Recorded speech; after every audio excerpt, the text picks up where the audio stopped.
आज जो कार्यक्रम आमर रोचे ये विषय में आम टे जानवा चाहूँ आज्ञा कहे कौन तापर आम आलोचना आमर गुरुजी श्राद्धवार्षिक सेप्टेम्बर 3 की हुए ये आमर साधु सन्थ मान सेवा कराए साधु माने निहाती 100 ऊर्ध साधु निमंत्रण कराए सेवा कराए आउ भक्त शिष्य मान सेवा कराए आमर मुख्य कारण है साधु सेवा ये बड़ जिनस ठीक अच्छे आज्ञा आम कार्यक्रम पर किसी समय कथा आम 2 दिन धरिकी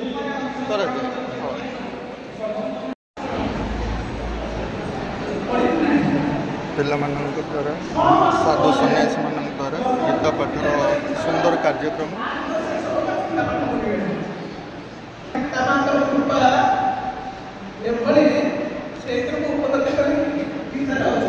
सिजु ग्राम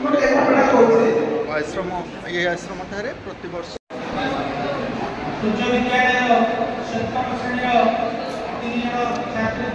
जो कार्यक्रम होते साधु सन्त मान आमर स्कूल छात्र छात्री माने जोगदे यह एक शिक्षणीय कार्यक्रम बोली मन हुए से विषय में आम आलोचना रखा साधु सन्त मान द्वारा शिक्षणीय कार्यक्रम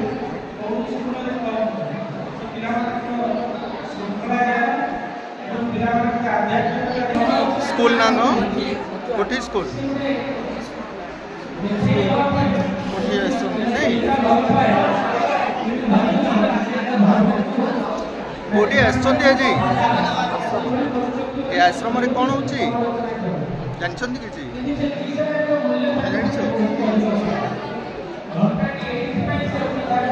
अच्छा आम पे जानी आज ये कौन कार्यक्रम रोचे पे किसी शिक्षणीय कार्यक्रम तो निश्चिंत थी आमर जेहेतु आश्रम आश्रम आमर शिक्षणीय कार्यक्रम किसी रोचे आज छात्र छात्री मैंने जो आसी आज कौन पे आस गीता गीता पाठ कर नहीं कि तेणु ये महापुरुषों पीठ में किसी गीता पाठ करने आम विद्यालय आसचे बहुत बहुत धन्यवाद सन्तु जानिबा आउ किछि कहीं ना भागवत चर्चा बा गीता पाठ द्वारा माने आम संस्कृति डेभलप करिथाउ ये हूँ सुंदर एक कार्यक्रम आम यही आश्रम पिलामानंकु नहीं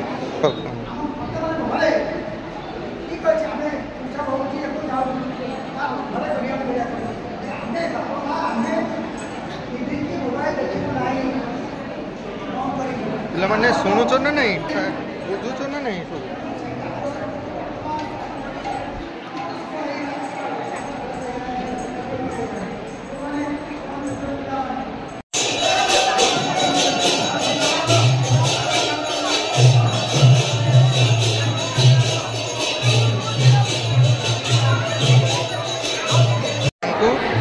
किसी पुरस्कृत करा जाउछि साधु मानक द्वारा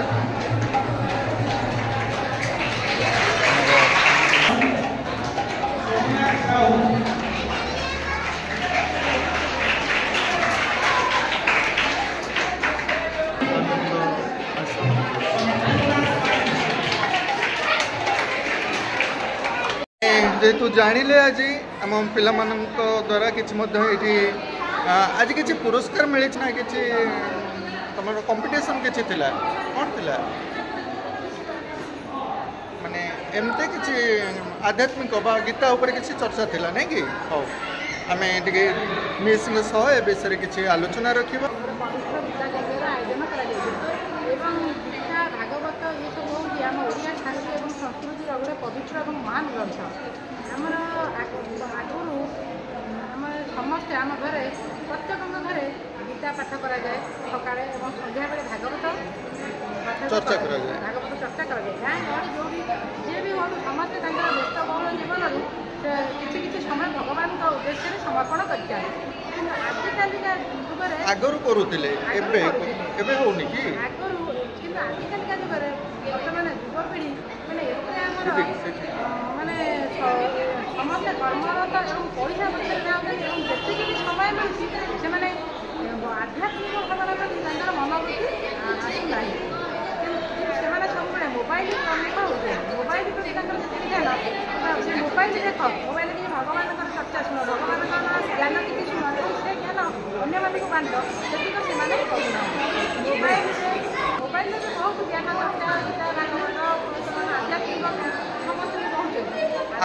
ठीक अच्छे आज्ञा आम आज विद्यालय किसी होची ना आम केवल आश्रम मान पिला नहीं मैंने आसी आम विद्यालय किसी गीता पाठ करा आज्ञा विद्यालय आमर होउची प्रति विद्यालय किंतु प्रत्येक दिन हेउनाई तांकर समय बाहर करके आमर ना आज्ञा प्रत्येक विद्यालय कथा कहते एजुकेशन बा आपण जानी ना कि एजुकेशन सरकार अनुदान प्राप्त शिक्षानुष्ठान मानक कौन पूजा पर्व हो पारबनी आज्ञा एटा संवैधानिक क्षेत्र प्रत्येक दिन आमर होउनाई ना ना आपण विद्यालय कथा कहतु आपण विद्यालय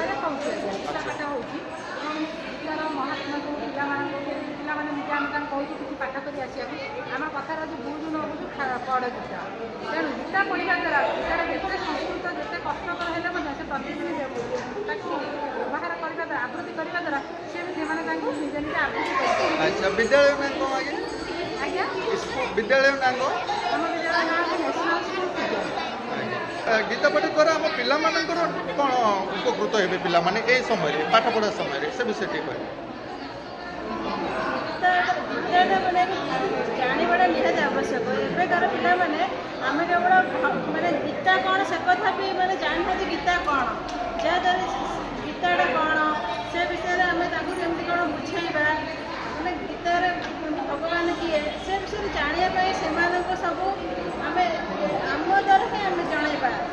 ଯେଉଁଟାକି ସେ ଏବେ ବି ନା ସେଇଟାକୁ ଆମର ପଢ଼ାରେ ବି ସେ କୋର୍ସ ନାହିଁ ଯେ ଆମେ ଗୀତା ପଢ଼େଇବୁ नहीं कोर्स अच्छी कौन ना कोर्स नहीं गीता एटा एक्स्ट्रा करिकुलम जहाँद्वारा कि पिला मैंने किसी जो सब आश्रम द्वारा जो आयोजन कराद्वारा आम पिला पार्टिसिपेट कर गीताटा कौन से विषय जानवाई ये गीता पाठ द्वारा पिलाମାନଙ୍କର ନିଜର ଜ୍ଞାନର ଡେଭଲପ କିଛି ହେଇଥାଏ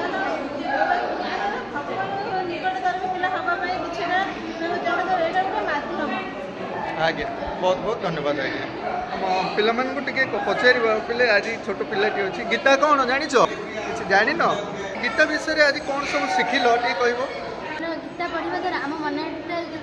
जो आम मन शांत रहे जहाँफल आमको जो कार्य करने को भल न लगे आम से कार्य गीता पढ़ले आम से विषय अधिक जाना जमीक कि कुरुक्षेत्र युद्ध श्रीकृष्ण अर्जुन सारथी थे कि सी जानी ना सी मैंने सी ही माने पृथ्वीर मैंने भगवान कि जन नी जे सी हूँ भगवान किंतु सी ही रथर सारथी रखी युद्ध क्षेत्र में समस्त परामर्श दे अच्छा कृष्ण विषय बहुत किसी जानी आम एक जो कृष्ण आमर महाभारत युद्धटी परिकल्पना करते कृष्ण करते महाभारत युद्ध में जहाँ सब घटीगला ता केते दुखदायक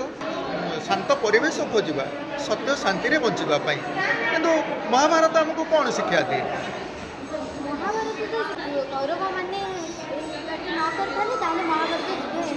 कौरव मान किसी अन्याय अनीति करते ना कौन कौरव मैंने द्रौपदी सहित अन्याय करते और भ्राता मैंने पांडव मान सहित अन्याय करते सी कौन सम्मान दी ना जहाँफल कि युद्धटी आरंभ होता द्रौपदी को सम्मान युद्धटी आरंभ अच्छा तो माने माने महाभारत ये सब शिक्षा अर्जन करुच नहीं कि अच्छा बहुत बहुत धन्यवाद আমাদের কিন্তু এই জ্ঞানটা হয় না এই বাংলায় বলছি ठीक কারণ এই জিনিস এই মালাটা হচ্ছে আমার আমি নই আমি আলাদা আমার জিনিস আলাদা अच्छा আমার বলার মানেই হচ্ছে আমি আলাদা আমার বস্তু আলাদা যখনই আমার শব্দ প্রয়োগ করা হবে এই আঙুলটা আমার আমি নই কাটিয়ে বাদ দিলাম আমার আঙুল গেল কিন্তু আমি আছি আঙুলটা আমি নয় আমি আলাদা আঙুল আলাদা ওই রকম পায়ের নখ থেকে মাথার চুল পর্যন্ত সব কিছু আমার আমার আমার আমি কিন্তু এই সব কিছুর বাদ দিয়ে আমি আলাদা আমি আছি বলে দেহে চোখ দেখছে কান শুনছে হাত পা চলছে আমি না থাকলে এরা বেকার দেহ আলাদা আমি আলাদা অতএব এই সংসারে যত কিছু আমার আমার বলছো এই সবই মিথ্যা এগুলা সবকে ছাড়িয়ে যেতে হবে এখন জ্ঞানের অবস্থায় এর দিকে আগেই প্রতি মোহ ছাড়ো তাহলে তুমি প্রকৃত শান্তি কী জিনিস, প্রকৃত সুখ কী জিনিস সেটা তুমি দেখতে পাবে। আর এই আমার জিনিস, যে জিনিসের কাছে সুখ পাওয়ার জন্য যাচ্ছ তাদের সুখ দেওয়ার ক্যাপাসিটি নাই। এই জ্ঞানটা হলে বড় ভালো হতো। আজ আমি সাধু মহারাজଙ୍କ পীঠরে ସାରଙ୍କ ପରିଚୟ ନେବା ଏବଂ ଏ ପୀଠ ବିଷୟରେ ଆମେ ଟିକେ ଜାଣିବା, ଏ ଆଶ୍ରମ ବିଷୟରେ। ମୁଁ ଡକ୍ଟର ଅକ୍ଷୟ କୁମାର ଦାସ, ପେଶାରେ ଜଣେ ସଂସ୍କୃତ ଶିକ୍ଷକ ଏବଂ ମୁଁ ରିଟାୟାର୍ଡ କରିସାରିଛି ଏବଂ ସଂସ୍କୃତ ଶିକ୍ଷକ ଉତ୍କଳ ସଂସ୍କୃତ ଶିକ୍ଷକ ସଂଗଠନ ଭୁବନେଶ୍ୱର ମୁଁ ସଭାପତି ଅଛି। ଯାଜପୁର ଜିଲ୍ଲା ସଂସ୍କୃତ ଶିକ୍ଷକ ସଂଗଠନର କାର୍ଯ୍ୟକାରୀ ସଭାପତି ଅଛି। ଏ ଆଶ୍ରମର ଶାନ୍ତାନନ୍ଦ ସନ୍ନ୍ୟାସ ଆଶ୍ରମ ଶିଜୁର ମୁଁ ଜଣେ ପୁରାତନ ଭକ୍ତ, ଗୁରୁ ଭକ୍ତ। ଗୁରୁଦେବଙ୍କ ଠାରୁ ମୁଁ ଦୀକ୍ଷା ଗ୍ରହଣ କରିଥିଲି। ଏବେ ଅଳ୍ପ ଦିନ ହେବ ମୁଁ ଛୋଟ ସେବାରେ ନେଇକରି ଗୋଟେ ଦାୟିତ୍ୱ ଗ୍ରହଣ କରିଛି, ସହ ସମ୍ପାଦକ ଦାୟିତ୍ୱ ଗ୍ରହଣ କରିଛି। ବର୍ତ୍ତମାନ ଏଇ ଆଶ୍ରମର ଯାହା କାର୍ଯ୍ୟକଳାପ ତା ଦେହରେ ମୁଁ ପୂର୍ଣ୍ଣ ରୂପରେ ସଂଶ୍ଳିଷ୍ଟ ହୋଇ କାର୍ଯ୍ୟ କରୁଛି। କଥା ହେଉଛି ଆଜି ଦିନଟି ହେଉଛି ଶାନ୍ତାନନ୍ଦ ସନ୍ନ୍ୟାସୀଙ୍କର, ଆଜି ଦିନ ହେଉଛି ତାଙ୍କର ମହାପ୍ରାଣ ଦିବସ, 21ତମ ମହାପ୍ରାଣ ଦିବସ। ସେ ଜଣେ ସାଧୁ ଏବଂ ସେ ଜଣେ ସନ୍ନ୍ୟାସୀ ତଥା ମହାପୁରୁଷ ଥିଲେ। ଆମମାନଙ୍କ ଜୀବନର ପରିବର୍ତ୍ତନ ତାଙ୍କ ସାନ୍ନିଧ୍ୟରେ ଆସି ଆମେ ଲାଭ କରିଛୁ। ସେଭଳି ଜଣେ ମହାପୁରୁଷଙ୍କର ମହିମା ବିଷୟରେ କହିବା ପାଇଁ ଆମେ ଅକ୍ଷମ। ଯେଉଁମାନେ ତାଙ୍କର ମହିମାକୁ ଉପଲବ୍ଧି କରିଛନ୍ତି, ତାଙ୍କର ଜ୍ଞାନକୁ ଉପଲବ୍ଧି କରିଛନ୍ତି, ସେଇମାନେ କହିପାରିବେ ସେ କେଉଁ ଧରଣର ସନ୍ନ୍ୟାସୀ ଥିଲେ। ବାସ୍ତବରେ ସେ ଡାକ୍ତରୀ ପାଠ ପଢ଼ୁଥିଲେ। ଡାକ୍ତରୀ ପାଠ ପଢ଼ିବା ସମୟରେ ହିଁ ଅଧା ପାଠରୁ ସେ ସଂସାର ବୈରାଗ୍ୟ ଲାଭ କରିକି ସେ ପଳେଇଲେ, ଯାଇକରି ଗୁରୁ ଗ୍ରହଣ କରିକି ହିମାଳୟରେ ରହିଲେ। ଦୀର୍ଘ ବର୍ଷ ସାଧନା ପରେ ସେଇଭଳି ଜଣେ ଜ୍ଞାନୀ ପୁରୁଷ ପୁଣି ଥରେ ସଂସାର ଭିତରକୁ ଫେରି ଆସିଲେ। ଏ ସଂସାରୀ ଲୋକମାନଙ୍କୁ ସଚ୍ଚରିତ୍ର ସଦ୍ଜ୍ଞାନ ପ୍ରଦାନ କରିବା ଉଦ୍ଦେଶ୍ୟରେ ସେ ଫେରି ଆସିଥିଲେ ଏବଂ ଦୀର୍ଘ ଜୀବନ ସେ ଭୁବନେଶ୍ୱର ଠାରୁ ଆରମ୍ଭ କରି ଭାରତର ବହୁ ସ୍ଥାନରେ, ଅନ୍ୟାନ୍ୟ ପ୍ରଦେଶରେ ମଧ୍ୟ, ପଶ୍ଚିମବଙ୍ଗ କୁହନ୍ତୁ, ବିହାର କୁହନ୍ତୁ, ଏପଟରେ ଆନ୍ଧ୍ରପ୍ରଦେଶ କୁହନ୍ତୁ, ଓଡ଼ିଶା ସମେତ ବହୁ ସ୍ଥାନରେ ତାଙ୍କର ଅଗଣିତ ଭକ୍ତ ଅଛନ୍ତି ଏବଂ ଅଗଣିତ ଶ୍ରଦ୍ଧାଳୁ ଅଛନ୍ତି ଯେଉଁମାନେ ତାଙ୍କୁ ଭକ୍ତି କରନ୍ତି, ଶ୍ରଦ୍ଧା କରନ୍ତି। କାହିଁକିନା ତାଙ୍କଠାରୁ ସେ ତାଙ୍କର ମହିମା, ଅଲୌକିକ ମହିମା ସେ ତାର ପରିଚୟ ପାଇଛନ୍ତି।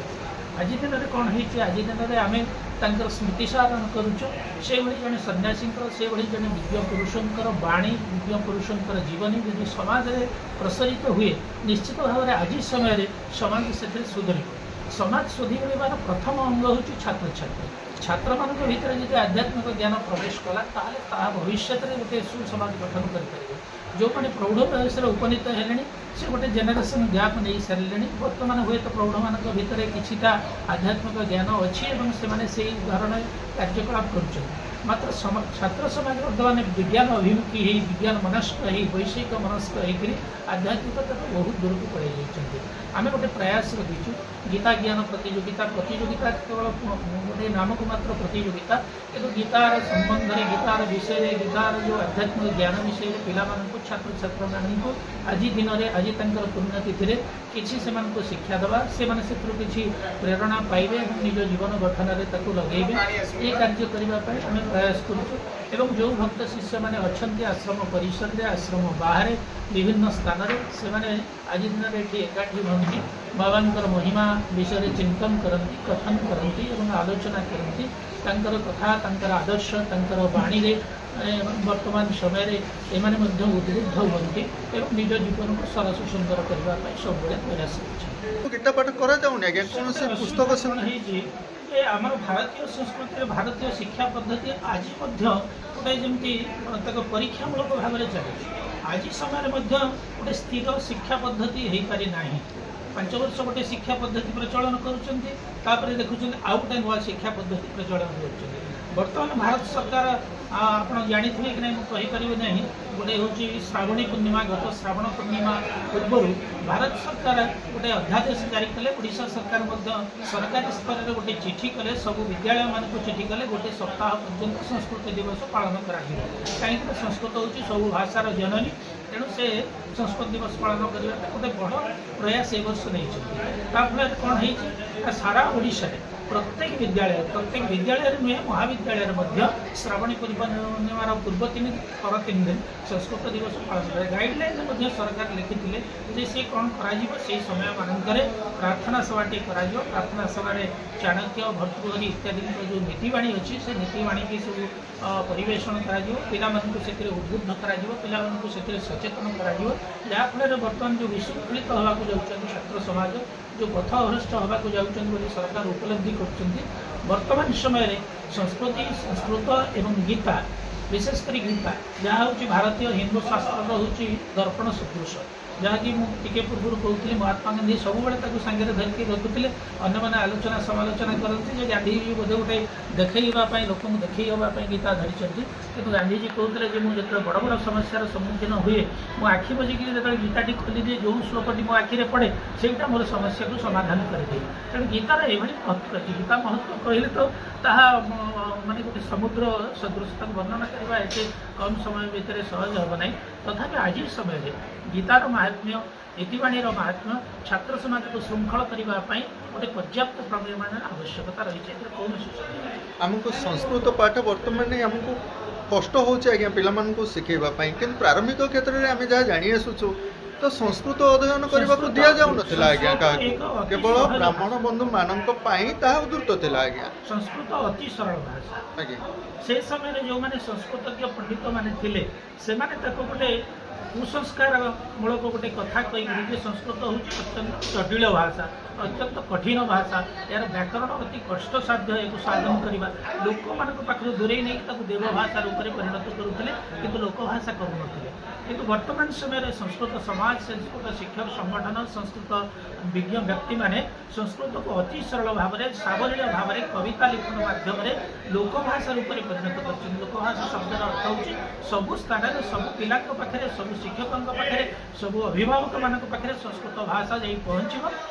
अति सरल भाव में आदृत हो आम अजाणत सब समय ओडिया भाषा संस्कृत प्रयोग करूँ आम जापार आम सब संस्कृत आसवे इंग्राजी भाषा संस्कृत भाषार उत्पन्न इंग्राजी भाषा एत समृद्ध नुहे ता संस्कृत भाषार शब्दकोश को लेकर समृद्ध होती समय केतने अधिक था उदाहरण दे आपको बुझे पारती संस्कृत भाषा निश्चित भाव में आज समाज में बहुत आदृति लाभ कर संस्कृत समस्त अध्ययन करें निश्चय कहीं वर्ण संस्करण समय कि संस्कृत अध्ययन को प्राधान्य दि जाई नथिला आज्ञा एबे आमे सेटा जानिया को चाहूँ सर्ववर्णर समस्ते बर्तमान तो वर्ण संस्करण नहीं तथापि समस्त अध्ययन करें संस्कृत अध्ययन करेंगे जेहेतु संस्कृत गोटे भाषा मूल भाषा एवं से भाषा रे आम संस्कृति सन्निहित होकर ओडिया जातिर ओडिया धर्मर जहाँ ओडिया सरकार जो स्लोगान देले गत इलेक्शन समय जो स्लोगान देकर आसी ओडिया अस्मिता से ओडिया अस्मिता गोटे सरकार परिवर्तन है से ओडिया अस्मिता कहले संस्कृत भाषा ही अच्छी अन्य कौन सी भाषा नहीं तेणु सरकार उपलब्धि कर जो शब्दटी को लेकर सरकार को आसर तार मूल मंत्रटी हूँ संस्कृत भाषा। आज्ञा संस्कृत भाषा अनुसूचित जाति मैंने कौन पाठ करेंगे केवल अनुसूचित नुहति आप संख्यालघु जाति जो मैंने मुस्लिम जाति से संस्कृत पंडित अच्छा से अध्ययन कर संस्कृत जो जगह केन्द्रापड़ा भली एक स्थान जो जगह मुस्लिम अधिवासी अच्छा जाजपुर विंझारपुर से सब स्कूल आम पाखे पिला अच्छा एमती पिला अच्छा जो मैंने मुस्लिम पिला किंतु संस्कृत नहीं पाठ पढ़े कौन सी असुविधा। बहुत बहुत धन्यवाद। गीता पाठ बहुत किसी कार्य चली आम देखिले आमर जड़े पाख ये गाँ तो सिजु आमर सहयोग भाव में बहुत सहयोग कर नजर करते आसवा समय ए पर्यंत बहुत किसी सहयोग करुँच पाठ सहित कौन केमती अंगाअंगी भाव जड़ित से विषय पाठ सहित तो जड़ित ना कि सेमती आम तो प्राय टाइम आसपारूँ कारण ड्यूटी चलू था ठाकुर जो फंक्शन थिला तो गोटे दिन समय देवाक पड़ा कि सन्यासी आश्रम सिजुर वार्षिक उत्सव आज पालन करा पुण्यतिथि बाबांर ये अंचल आम पाखाआख अंचल 25 ରୁ 30 साधु आसती अन्य बाहर भी पुरी हो आमर केन्दुझर हो भुवनेश्वर हो कटक हो अन्य बाहर साधु सन्त मैंने अन्य आश्रम बहुत साधु सन्त उपन्नति हुई 2010 मसीह 105 साधु आसते बर्तमान कोविड पर प्रोग्राम को संकीर्ण कर दिखाई चेष्टा करूँ आसंता वर्ष साधु कार्य पब्लिकेशन କାର୍ଯ୍ୟ ବହୁତ ସମାଗମରେ ପାଳିତ ହେବ ବୋଲି ଆମର ଲକ୍ଷ୍ୟ ରହିଛି। ଏବେ ସୁଦ୍ଧା କାର୍ଯ୍ୟକ୍ରମ ଯେମିତି ଶୃଙ୍ଖଳାରେ ଚାଲିବା ତ ଚାଲିଛି। ଆସନ୍ତା ଥରକୁ ଉତ୍ତରୋତ୍ତର ଉନ୍ନତି ସନାତନ ଧର୍ମରେ ନିଜକୁ ନିୟୋଜିତ କରି ଭଗବାନଙ୍କର ଆଶୀର୍ବାଦ ଗ୍ରହଣ କରିବେ। ସମସ୍ତେ ସମାଗମ ହୁଏ ସାଧୁମାନଙ୍କର ଉଦ୍ଦେଶ୍ୟ ଆଉ ପରିପୂର୍ଣ୍ଣ ବି ହେବ। ମାନେ ଆଶ୍ରମରେ ଆମର ସାଧୁ ଅଛନ୍ତି ତ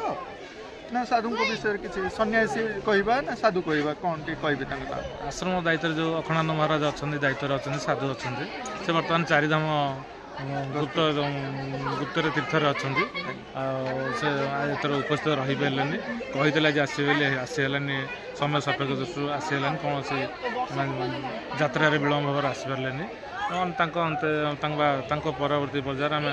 ଆମ ସମ୍ପାଦକ ଆଜି କାର୍ଯ୍ୟ ଚଳାଉଛନ୍ତି ଅକ୍ଷୟ ଦାସ ଚଳାଉଛନ୍ତି। ବର୍ତ୍ତମାନ ଯେଉଁଟା ଆପଣ କହିଲେ ସାଧୁ ଅର୍ଥ ତ ଆମେ କିବା ଲୋକ ସାଧୁ ଅର୍ଥ କ'ଣ କହିବୁ, ଏତିକି ଖାଲି ଯେତିକି ଜାଣିଛୁ କହୁଛୁ। ସାଧୁ ଯିଏ ସିଦ୍ଧ ସେ ସାଧୁ। ଆପଣ ଆଳୁଟାକୁ କଞ୍ଚା ଖାଇଦେଲେ ଇଣ୍ଡାଇଜେସନ୍ ହେବ, ଆଉ ସିଝେଇ ଖାଇଲେ ସିଦ୍ଧ। ଆମକୁ କିନ୍ତୁ ବାଛିକି ସିଦ୍ଧ ସାଧୁ କରିବାର ଅଛି। ସାଧୁ ବିଭିନ୍ନ ଅର୍ଥରେ ବିଭିନ୍ନ ସମ୍ପ୍ରଦାୟରେ ଅଛନ୍ତି। ଆମକୁ ତାକୁ ବାଛିବାକୁ ପଡ଼ିବ କେଉଁ ସମ୍ପ୍ରଦାୟର କେଉଁ ସାଧୁକୁ ଆମେ ଗ୍ରହଣ କରିବା, ଯିଏକି ଆମକୁ ଉତ୍ତରୋତ୍ତର ଉନ୍ନତ ବା ସାଧୁମାନଙ୍କ ଦ୍ୱାରା ଯେଉଁ ସବୁ ଜ୍ଞାନ ଆମେ ଆହରଣ କରି ଆମ ନିଜର ଜୀବନଚର୍ଯ୍ୟାକୁ ଆମେ ଠିକ୍ ମାର୍ଗରେ ନେଇପାରିଥାଉ, ସେହିପରି ସାଧୁ ଆମମାନଙ୍କ ପାଖରେ ଆବଶ୍ୟକତା ବର୍ତ୍ତମାନ ସମୟ ପାଇଁ। ଆମେ ସେଇ ବିଷୟରେ ଆଲୋଚନା ରଖୁଛେ। ସବୁ ମଠ ମନ୍ଦିର ଆଶ୍ରମ ଯାଉଛେ ଆଜ୍ଞା। ଆଗକୁ ଯଦି ଆମେ ଏ ଆଶ୍ରମରେ ଆସିବା, ସାଧୁ ଆସିଲେ ଆମେ ସାଧୁଙ୍କ ସହ ଆଲୋଚନା ମଧ୍ୟ ରଖିବା। ହଉ ଆଜ୍ଞା, ବହୁତ ବହୁତ ଧନ୍ୟବାଦ। ଆଜ୍ଞା ଆପଣ